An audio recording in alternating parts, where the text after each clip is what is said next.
Hello बच्चों, तो काफ़ी अवेटेड टॉपिक है हॉस्पिटल फार्मेसी का। कई दिनों से बच्चे जो है कमेंट कर रहे हैं सर हॉस्पिटल फार्मेसी के वीडियोस डालिए। ठीक, ओके। तो हॉस्पिटल फार्मेसी में जो हॉस्पिटल चैप्टर 1 था वो कंप्लीट हमने खत्म कर लिया। चैप्टर 2 हॉस्पिटल फार्मेसी का पार्ट 1 ऑलरेडी मैंने अपलोड कर चुका हूं, जिसमें हॉस्पिटल फार्मेसी क्या होती है, हॉस्पिटल फार्मेसी के फंक्शन क्या होते हैं, हॉस्पिटल फार्मेसी का ऑब्जेक्टिव क्या होता है, क्यों हॉस्पिटल फार्मेसी होती है, इसके बारे में डिस्कस किया। हॉस्पिटल के अंदर हॉस्पिटल फार्मेसी के लिए फ्लोर स्पेस कितना होना चाहिए, ये सारी बातें हम डिस्कस कर चुके हैं। कितने नंबर ऑफ बेड का हॉस्पिटल होगा तो फार्मेसी कितनी बड़ी होगी, ये सब डिस्कस कर चुके हैं। ठीक, तो ये पार्ट 2 है, हॉस्पिटल फार्मेसी चैप्टर 2 का पार्ट 2 है। तो इसमें हम डिस्कस करेंगे location, layout, flow chart of material and main, in patient, out patient, hospital pharmacy का लेआउट, ठीक, और मटेरियल मूवमेंट का लेआउट। ये इतनी चीजें हम लोग डिस्कस करेंगे इस पार्ट में। तो सबसे पहले अगर बात करें तो बात करते हैं लोकेशन की। हॉस्पिटल फार्मेसी की लोकेशन की बात करें तो लोकेशन कहां होना चाहिए।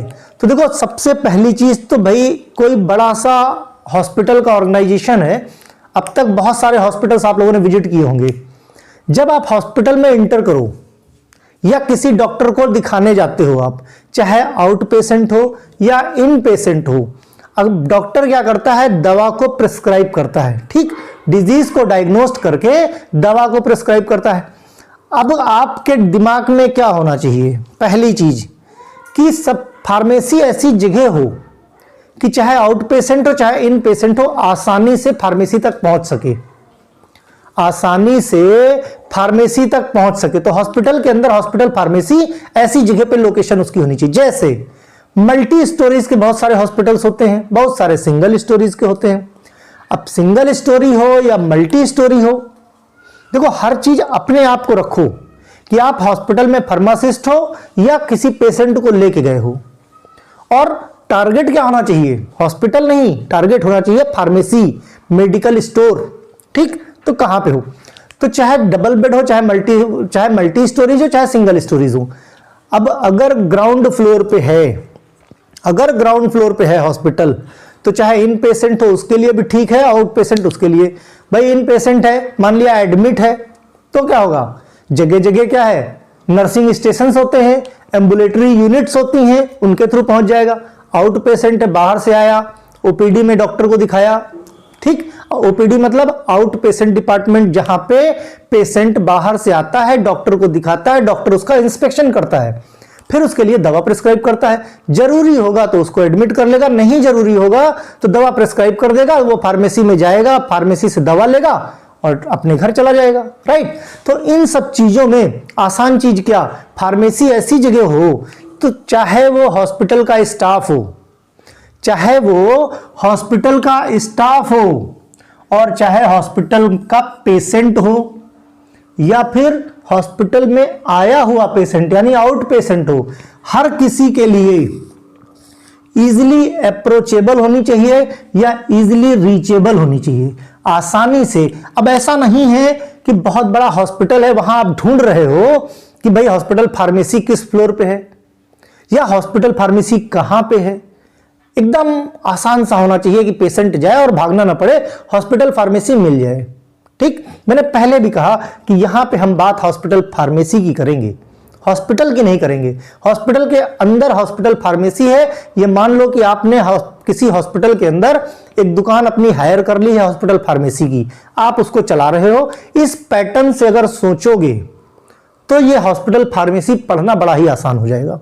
ठीक, तो मल्टी स्टोरीज बिल्डिंग में मैंने क्या कहा, प्रेफरेबली ग्राउंड फ्लोर पे, अगर किसी तरह की कोई समस्या नहीं, कहीं कहीं पे ग्राउंड फ्लोर पे क्या पार्किंग दे देते हैं, तो फिर आप फर्स्ट फ्लोर पे ले आओ, या और भी अगर कुछ सर्कमस्टेंसेस, बट कोशिश यही होनी चाहिए कि प्रेफरेबली ग्राउंड फ्लोर पे हॉस्पिटल फार्मेसी हो, जिससे आउट पेशेंट या इन पेशेंट या हॉस्पिटल के स्टाफ के लिए वो रीचेबल हो। इतनी चीज क्लियर। अब बात करते हैं आउट पेशेंट की। अब आउट पेशेंट की जो फार्मेसी होती है, आउट पेशेंट कहीं कहीं पे होता है, किसी भी रीजन से पूरी पूरी फार्मेसी नीचे नहीं शिफ्ट की जा सकती, एट लीस्ट आउट पेशेंट के लिए डिस्पेंसिंग यूनिट जो है, जहां पे दवाएं सिर्फ डिस्पेंस की जाती हैं, वो यूनिट ग्राउंड फ्लोर पे की जा सकती है। ठीक, कई जगहों पे ऐसा होता है कि पूरी फार्मेसी फर्स्ट फ्लोर पे है, डिस्पेंसिंग यूनिट आउट पेशेंट के लिए। अब आउट पेशेंट क्या, जो बाहर से पेशेंट आपके हॉस्पिटल में आया। देखो क्या होता है, दिखावा अच्छा होना चाहिए, फर्स्ट इंप्रेशन इज लास्ट बोलते हैं ना। तो अगर वो हॉस्पिटल के अंदर आया है, हॉस्पिटल फार्मेसी विजिट कर रहा है, सबसे पहली चीज वहां पे बैठने का, पहली चीज तो नीट एंड क्लीन होना चाहिए। हॉस्पिटल फार्मेसी के अगल बगल एजुकेटिव पोस्टर्स, हाइजीनिक एटमॉस्फेयर, जगह जगह पे इंफॉर्मेशन देने वाले, डिजीज के बारे में बताने वाले पोस्टर्स, कैसे हाइजीन को मेंटेन करें, ऐसे पोस्टर्स लगे होने चाहिए, या बोर्ड पे प्रिंटेड होना चाहिए, या फिर क्या होना चाहिए, स्टिकर्स लगे होने चाहिए, जिनसे पेशेंट क्या है वो चीजें पढ़ के या देख के काफी कुछ सीख सके। दूसरा, वेटिंग रूम में, भाई मान लिया हॉस्पिटल फार्मेसी में आउट पेशेंट की संख्या बहुत ज्यादा है, बहुत ज्यादा पेशेंट आ रहे हैं, तो वहां वेट करने के लिए, वेटिंग रूम के लिए अच्छा एक स्पेस होना चाहिए, जहां पे चेयर्स की व्यवस्था होनी चाहिए और डिजिटल यूनिट्स लगी हों। भाई बड़ा सा हॉस्पिटल है, आप देखो वहां पे नंबर्स, बड़े बड़े हॉस्पिटल्स में जाओ ऊपर नंबर आता है, आपने पर्चा सबमिट कर दिया, प्रिस्क्रिप्शन जो डॉक्टर का था, अब आपको नंबर एक दे दिया गया। अब आप डिजिटल बोर्ड पे खाली ये देखते रहो कि आपका नंबर कब आया, जब आपका नंबर आएगा तो आप जाओ और वहां पे दवा डिस्पेंस कर लो। बड़े बड़े हॉस्पिटल्स में इस तरह के अरेंजमेंट्स होते हैं। तो ये सब क्या बहुत सिस्टमेटिक होना चाहिए, मींस पेशेंट बिल्कुल भी हाइपर ना होने पाए, इस तरह की व्यवस्था होनी चाहिए। ठीक, तो ओपीडी अगर कहीं पे है, ओपीडी का लुक प्रोफेशनल होना चाहिए एकदम। ठीक, एजुकेटिव पोस्टर जो मैंने बात की। अब बात करते हैं लेआउट की, layout of hospital pharmacy. Layout of hospital pharmacy सिर्फ डिस्पेंसिंग यूनिट की बात नहीं करी, होल सोल हॉस्पिटल फार्मेसी की बात की जा रही है, जिसमें एक एसेप्टिक सेक्शन होगा। एसेप्टिक सेक्शन में अगर एसेप्टिक की बात की जाए तो सीधी सी बात जाती इंजेक्टेबल सेक्शन, चाहे इंजेक्टेबल का डिस्पेंसिंग हो रहा हो, चाहे डिवाइडेशन हो रहा हो, चाहे डाइल्यूशन हो रहा हो, या पैकिंग हो रही हो, उसको एसेप्टिक यानी बिल्कुल माइक्रो ऑर्गेनिज्म फ्री एटमॉस्फेयर मिलना चाहिए एसेप्टिक सेक्शन में। इंजेक्टेबल की बात करते हैं। मैन्युफैक्चरिंग यानी क्लास डी की बात करते हैं, जहां पे पाउडर या टैबलेट की बात की जाए, कैप्सूल की बात की जाए। ठीक, क्लास डी एरिया होता है, यहां पे दवाओं की मैन्युफैक्चरिंग की जाती है स्मॉल अमाउंट में जो रिक्वायर्ड होती है, मींस बड़े लॉट साइड में चीजें आ गई, रॉ मटेरियल आ गया, यहां पे उनको मैन्युफैक्चरिंग किया जाता है। साइड में मैन्युफैक्चरिंग सेक्शन के साइड में देखो रॉ मटेरियल सेक्शन है, ठीक, स्टोर है, और बनने के बाद ये जब बन जाएगा मटेरियल तो फिनिश्ड प्रोडक्ट, मतलब ये जो मटेरियल बनेगा यहां पे जाके स्टोर रह सकता है। ठीक, बीच में पैसेज है जिसमें मैन मूवमेंट या मटेरियल मूवमेंट किया जा सकता है। क्यों? क्योंकि यहां से आपको डिस्पेंसिंग यूनिट तक लेके आना है। फिर बाद में क्या है, ये डिस्पेंसिंग यूनिट है जो हॉस्पिटल्स में हम देखते हैं, जहां पे फार्मासिस्ट क्या करते हैं, दवाओं की डिस्पेंसिंग करते हैं। ठीक, हॉस्पिटल में गए होगे आप, पर्चा देते हो, आपको दवाएं मिलती हैं, तो ये डिस्पेंसिंग यूनिट है। डिस्पेंसिंग बूथ जो है, जिस हिसाब से हॉस्पिटल का बेड साइज है, भीड़ ना हो इसलिए नंबर ऑफ डिस्पेंसिंग बूथ लगा दिए गए हैं कि यहां से भी आप लाइन लगा सकते हो, यहां लगा सकते हो, यहां लगा सकते हो, यहां लगा सकते हो। ठीक, ये ओपन स्पेस है पेशेंट के खड़े होने के लिए, लाइन लगाने के लिए या बैठने के लिए, जहां पे सीटिंग अरेंजमेंट ये हॉस्पिटल के साइज के अकॉर्डिंग इसका साइज घटाया या बढ़ाया जा सकता है। यहां पे सीटों का अरेंजमेंट होना चाहिए, अगर भीड़ ज्यादा हो जाए तो पेशेंट यहां पे बैठ सकता है। ठीक, नंबर ऑफ सीट्स होंगी, यहां पे वॉल्स वगैरह में डिजिटल यूनिट्स होनी चाहिए या एजुकेटिव पोस्टर्स होने चाहिए। वॉल्स हैं, प्रिंट करवा दीजिए तरह तरह के स्टिकर्स, जिससे पेशेंट क्या जागरूक हो सके और जान सके डिजीजेस के बारे में। मींस जितनी देर वो यहां पे वेट कर रहा बैठ के, कुल मिला के बोर ना हो। या तरह तरह की एजुकेटिव मेडिकल रिलेटेड मैगजीन्स होती हैं, वो वहां पे हो, तो इस तरह का अपीयरेंस होगा तो पेशेंट क्या है, पेशेंट के लिए भी आसान होता है वेट करना, और पेशेंट हाइपर नहीं होता है, बोर नहीं होता है। इन सारी चीजों का अरेंजमेंट करना होता है। ठीक, space must be provided in routine manufacturing. Pharmacy में रूटीन मैन्युफैक्चरिंग के लिए स्पेस होना चाहिए। स्टॉक, सॉल्यूशन, पाउडर, ऑइंटमेंट जो मैंने अभी बात की। Manufacturing room should be adjacent to pharmacy. Manufacturing room pharmacy से बिल्कुल बगल में होना चाहिए। किसी चीज की जरूरत है यहां पे क्या छोटे छोटे पैक में पैक करके दिया जा सके पेशेंट को। इधर होता है एडमिनिस्ट्रेटिव सेक्शन, जहां पे रिकॉर्ड मेंटेन होगा। Record maintain, prescription filling, prescription जो आएंगे उनका रिकॉर्ड होगा, कितनी मेडिसिन दी गई, कितनी मेडिसिन बची हैं, कितने का कैश इनफ्लो हुआ है, ये सारी चीजों का रिकॉर्ड एडमिनिस्ट्रेटिव सेक्शन में होता है, जिसकी वजह से क्या इन्वेंट्री मॉनिटर की जा सके। ठीक, तो ये तो बात रही किसकी, लेआउट ऑफ हॉस्पिटल फार्मेसी और लोकेशन की। अब हम बात करते हैं किसके, flow chart of out patient और इन पेशेंट की। इसमें बात करते हैं फ्लो चार्ट की। फ्लो चार्ट किसके, किस तरह से डॉक्टर मेडिसिन लिखेगा, पेशेंट तक मेडिसिन पहुंचेगी, उसका कैसे रिकॉर्ड मेंटेनेंस होगा। Means flow chart of out patient और इन पेशेंट के जनरल मूवमेंट का। ठीक, तो ये है आउट पेशेंट का और this is for in patient. ठीक, ये इन पेशेंट का है।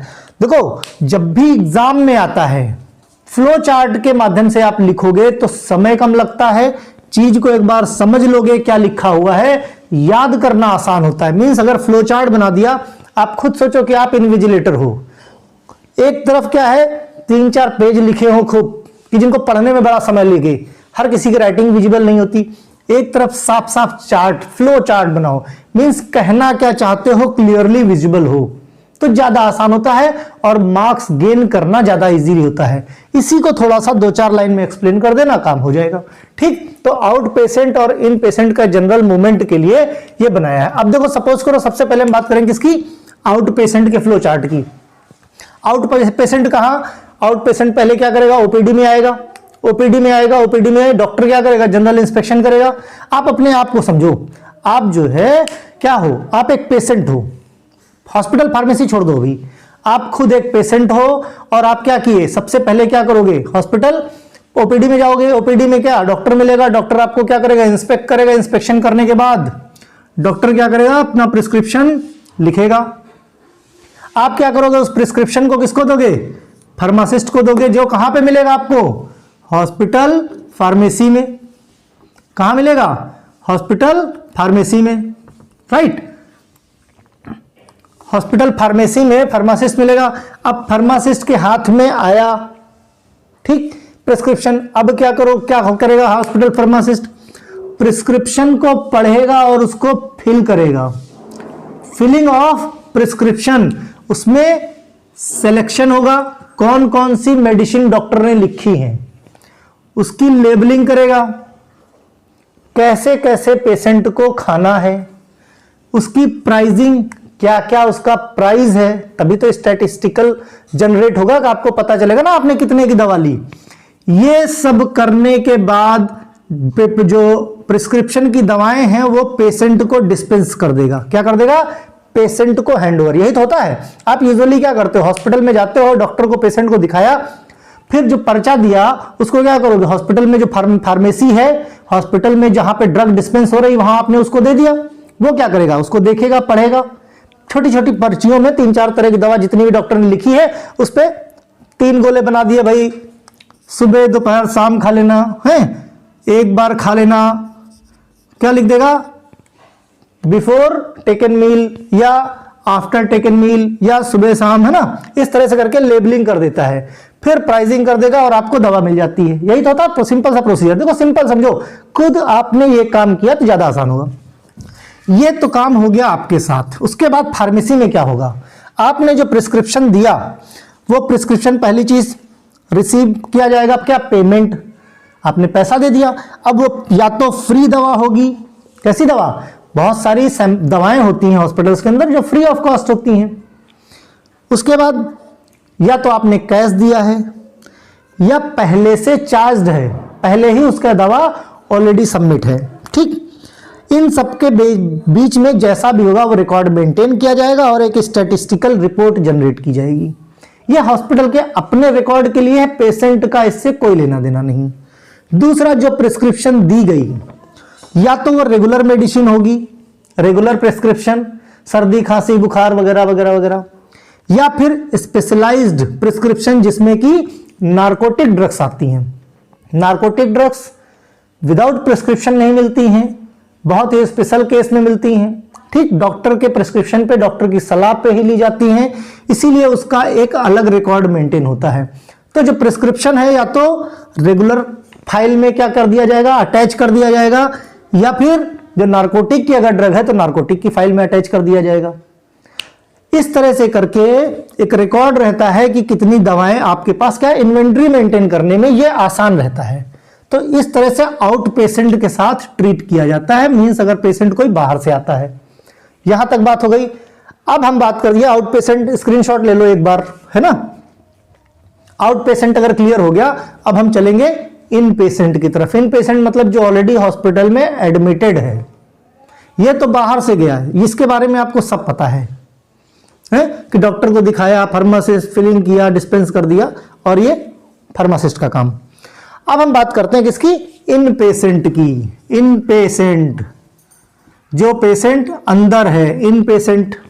अब इन पेशेंट डॉक्टर आया भाई, डॉक्टर ने देखा और प्रिस्क्रिप्शन डॉक्टर ने लिख दिया, डॉक्टर ने प्रिस्क्रिप्शन लिख दिया। अब देखो 2-3 केस हुए। एक केस तो ये है कि पेशेंट डिस्चार्ज होने वाला है, मींस उसका ट्रीटमेंट पूरा हो गया। एक केस ये हो गया कि पेशेंट अभी भी एडमिट है और दोनों में फार्मेसी का लेना देना है, दोनों का फार्मेसी से। जाहिर सी बात, अगर फार्मेसी माइनस कर दोगे तो दवा माइनस हो गई, और अगर मेडिसिन माइनस हो गई तो हॉस्पिटल का कोई मतलब नहीं, डायग्नोस कितना भी करके रख लो, यानी बिना फार्मासिस्ट के डॉक्टर का अपना कोई वैल्यू नहीं, राइट। तो डॉक्टर ने क्या किया, प्रिस्क्रिप्शन लिखा। अगर पेशेंट, पहले ये केस डिस्कस कर लेते हैं। अगर पेशेंट डिस्चार्ज होने वाला है, इन पेशेंट डिस्चार्ज मेडिकेशन, तो डिस्चार्ज मेडिकेशन में डॉक्टर क्या करेगा, दवाएं लिख देगा, ठीक। अब ये जो मेडिकेशन का जो पर्चा है, ये फार्मासिस्ट को दिया जाएगा। फार्मासिस्ट को देने के बाद का प्रोसीजर वैसे ही होगा। क्या होगा, फार्मासिस्ट क्या करेगा, रिसीव किया उसने, फिर प्रिस्क्रिप्शन को फाइल फिलिंग करेगा, फिलिंग में क्या करेगा, सिलेक्शन करेगा, लेबलिंग करेगा कैसे कैसे खानी है, और उनका पैसा जोड़ लेगा, ठीक, एक्सक्यूज मी। तो उसका पैसा जोड़ लिया, उसके बाद क्या किया, प्रिस्क्रिप्शन में जो दवाएं दी गई हैं उसको पेशेंट को डिस्पेंस कर दी गई। यही होता है आपके साथ भी।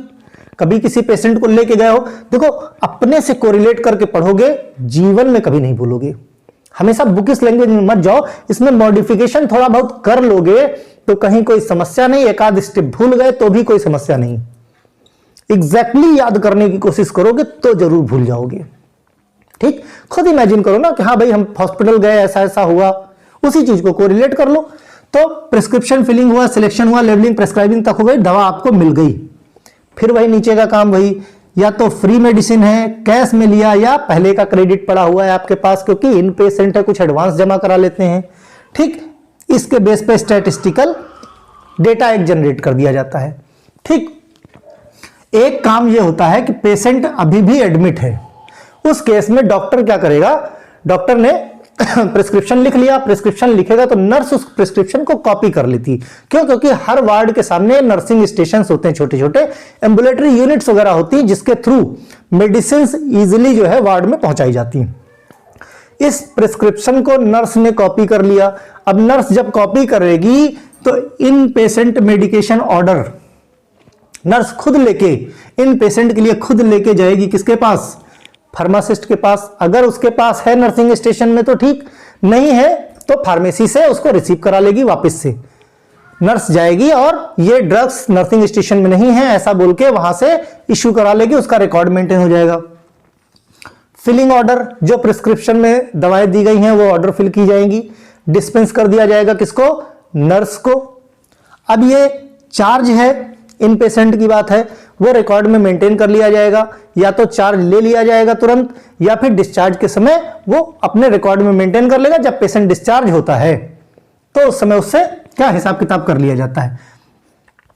अब फार्मेसी का रोल, भाई फार्मेसी को भी क्रेडिट मिला, अगर दवाओं का क्रेडिट उसके पास पड़ा हुआ है तो डिस्चार्ज के समय क्या किया जाएगा, उसको जोड़ के वापस कर दिया जाएगा, ठीक। उसी तरह से क्रेडिट इशू, जो अगर कोई मेडिसिन बची है डिस्चार्ज में, उसको मेडिकेशन चाहिए तो फिर फार्मासिस्ट, वही सेम प्रोसीजर है।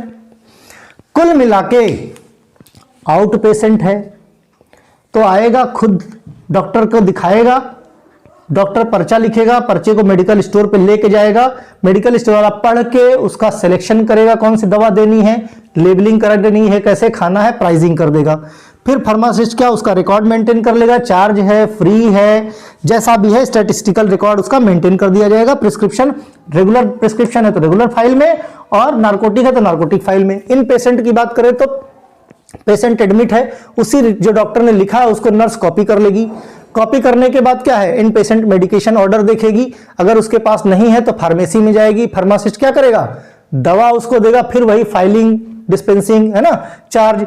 अगर पेशेंट डिस्चार्ज होने वाला है, इन पेशेंट मेडिकेशन जितना भी है डिस्चार्ज मेडिकेशन बनाया जाएगा कि जितना उसको भाई कुछ दिन डॉक्टर बोलता है ना भाई 15 दिन दवाई चलाओ, फिर 15 दिन बाद दिखाने आना, तो फिर से भाई सेम प्रोसीजर फार्मासिस्ट के पास जाएगा। कुल मिला के डॉक्टर, पेशेंट, फार्मासिस्ट, इसी के बीच में पूरी कहानी घूमती है। एक या दो बार इसको देख लेना, अच्छे से समझ में आ जाएगा। अब हम देखेंगे नेक्स्ट बोर्ड पे मटेरियल का मूवमेंट कैसे होता है। अब फिर बात करते हैं फ्लो चार्ट ऑफ मटेरियल्स की। देखो हॉस्पिटल में मैक्सिमम जितना कुछ अच्छे से आप फ्लो चार्ट के माध्यम से, हॉस्पिटल में क्या, मैं किसी भी सब्जेक्ट की बात करूं, अगर जितना अच्छा फ्लो चार्ट के माध्यम से प्रेजेंटेशन होता है उतना अब यही चीजें जो मैंने फ्लो चार्ट में बनाई हैं और समझा दे रहा हूं, इसी को अगर आप लाइन में लिखोगे तो कितना समय लगेगा पहली चीज लिखने में, उसके बाद वही line to line, word to word याद करने में बहुत समय लगेगा ना। यहां पे थोड़ा सा आसान है। अब देखते हैं कि क्या है भाई flow chart of material, material का मूवमेंट कैसे हो रहा है। देखो यहां पे मेडिकल स्टोर है, मेडिकल स्टोर से कनेक्टेड है फार्मेसी, मेडिकल स्टोर से कनेक्टेड है फार्मेसी। ये फार्मेसी किसकी है, हॉस्पिटल की है, ठीक। ये मेडिकल स्टोर किसका है, हॉस्पिटल का है।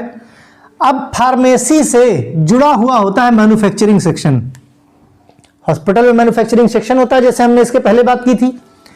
अब वहां पे एक एसेप्टिक एरिया था और एक मैन्युफैक्चरिंग, जब लेआउट ऑफ हॉस्पिटल फार्मेसी मैंने समझाया था, वहां पे एसेप्टिक एरिया में क्या होगा, मैन्युफैक्चरिंग ऑफ पैरेंटरल्स यानी इंजेक्टेबल्स, पैरेंटरल्स बोले तो मैन्युफैक्चरिंग ऑफ इंजेक्टेबल्स। फिर उसी के एसेप्टिक एरिया के बगल में क्या था, मैन्युफैक्चरिंग सेक्शन। इसमें बाकी अदर डोजेस फॉर्म जो हैं, चाहे पाउडर हो, पाउच हो, टैबलेट हो, सिरप हो, सस्पेंशन हो, इलिक्सर्स हो, वो सारों सबकी मैन्युफैक्चरिंग होती कहां पे, अदर डोजेस फॉर्म में यानी मैन्युफैक्चरिंग सेक्शन में। दोनों है मैन्युफैक्चरिंग, लेकिन जहां पेरेंटरल की बात करेंगे वहां पे एसेप्टिक एरिया होगा। एसेप्टिक एरिया यानी 100% माइक्रोबियल फ्री, माइक्रोबियल ग्रोथ बिल्कुल नहीं होनी चाहिए, राइट। इसको भी टेस्ट करने के अगर मीडिया बनाते हैं, फिर है ना मीडिया बनाते हैं, कई दिनों तक उसका देखते हैं, इंक्यूबेशन पीरियड वगैरह होता है, तब उसकी टेस्टिंग करके ये डिसाइड होता है भाई एसेप्टिक एरिया है कि नहीं। अब जब मैन्युफैक्चरिंग ऑफ इंजेक्टेबल हो जाएगी तो ये क्या होगा, फार्मेसी में पहुंच जाएगा।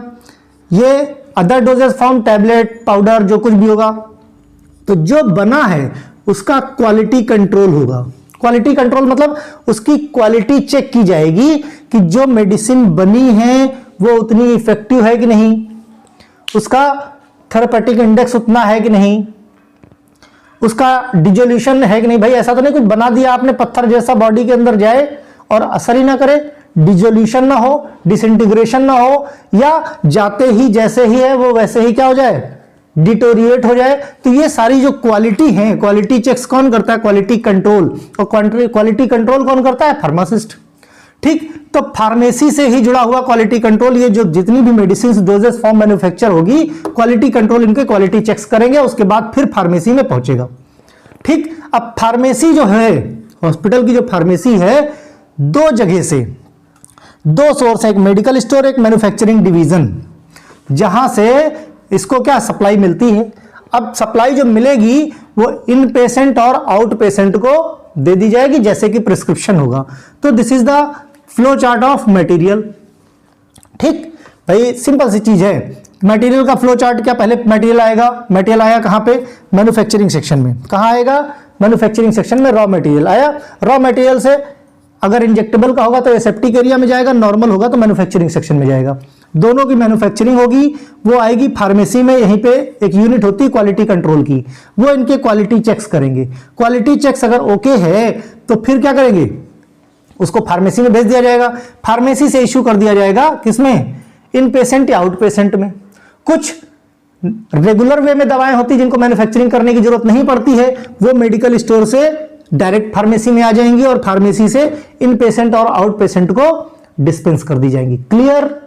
रॉ मटेरियल आया मैन्युफैक्चरिंग सेक्शन में, दवा बनी, क्वालिटी कंट्रोल चेक किया गया, उसका फार्मेसी से पेशेंट को दे दिया गया। पेशेंट कितने तरीके के, या तो पेशेंट हॉस्पिटल में एडमिट होगा मतलब इन पेशेंट, ओपीडी में बाहर से आएगा मतलब आउट पेशेंट।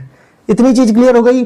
मेडिकल स्टोर और फार्मेसी एक दूसरे के एडजेसेंट होते हैं, अगल बगल होंगे ताकि डायरेक्टली कनेक्टेड हो सके, जरूरत पड़े तो दवाओं का आदान प्रदान हो सके। Pharmacy receives the material from to sources, जो फार्मेसी है दो सोर्स से, कहां से, एक तो पेरेंट्रल से मैन्युफैक्चरिंग सेक्शन, यानी एक मैन्युफैक्चरिंग सेक्शन, दूसरा मेडिकल स्टोर। मैन्युफैक्चरिंग और मेडिकल स्टोर से, ठीक। Medical store manufacturing unit issues, अब मैन्युफैक्चरिंग यूनिट हो या मेडिकल स्टोर हो, इनको क्या, इनके पास भी रिकॉर्ड होता है कि हमने कितना दिया, तो यहां से रिक्वेस्ट आएगी कि हमको भाई इतने मटेरियल की जरूरत है फार्मेसी से, तो उस रिक्वेस्ट के अगेंस्ट में मेडिकल स्टोर वाला और मैन्युफैक्चरिंग वाला जितना जरूरत है उतना आपको प्रोवाइड करा देगा, उसका एक डेटा रिकॉर्ड हो जाएगा। अब आउट पेशेंट तो डायरेक्ट फार्मेसी से लेगा दवा, इन पेशेंट डायरेक्ट ना लेके वाया नर्सिंग स्टेशन, जैसे हमने अभी इसके पहले बात की थी कि भाई इन पेशेंट में क्या था, डॉक्टर प्रिस्क्रिप्शन लिखता है, अगर डिस्चार्ज होने वाला है तो उसको मिल गया, अगर इन पेशेंट है तो क्या होगा, नर्स उसको कॉपी कर लेती थी। इसके जस्ट प्रीवियस जो है, जो व्हाइट बोर्ड सेशन था उसमें मैंने यही समझाया था ना, नर्स कॉपी कर लेती थी और वो फिर फार्मासिस्ट को देती थी। ठीक वैसे ही pharmacy issues the material inpatient and out patient.